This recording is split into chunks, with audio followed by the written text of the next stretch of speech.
Hi everyone, my name is Julia. I'm a family lifestyle blogger at thequietgrove.com, and today we are talking about sublimation.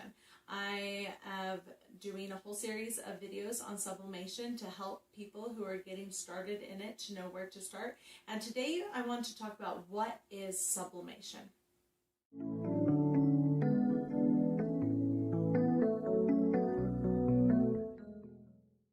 Sublimation is a process that uses heat-activated ink that, when heated to a certain temperature, will actually almost turn into a gas, and then it will meld into the actual surface of the sublimation material that you're using. So it's not it's not paint, it's not like a vinyl sticker or anything, it's not something that will ever crack or peel or fade. It becomes a part of that material forever, which is awesome.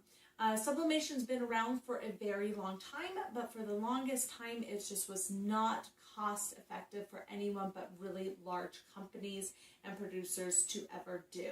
Like the older sublimation machines were a couple $1,000s. And the ink for them would cost a couple $1,000s every time you had to replenish the ink. Nowadays, it is so much more affordable that you can do it in your own home, whether as a hobby or for a small business. The sky's the limit. So to give you some examples, these are some of the things that you can make with sublimation. And to show you, like, you know how when you go to the store and you see those mugs that have really cute sayings or things on it, and it's obviously not something that's put on the mug, because the glossy mug, it's like part of the mug. That's sublimation. So like this is a mug that I did with sublimation. And to do sublimation, you would need a sublimation printer with sublimation ink and then specific sublimation blanks. Because if you're using fabric materials, it has to be higher in polyester so that the ink will lock in with the fibers. Organic fibers like cotton just don't hold the ink colors as well, and it just doesn't stick.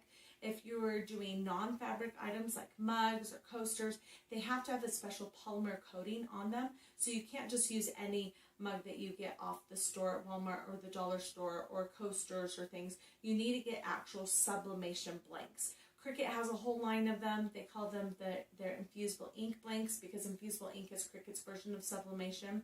I'll go into that in a different video. But you can also find lots of blanks on Amazon and other great stores that you can do projects with.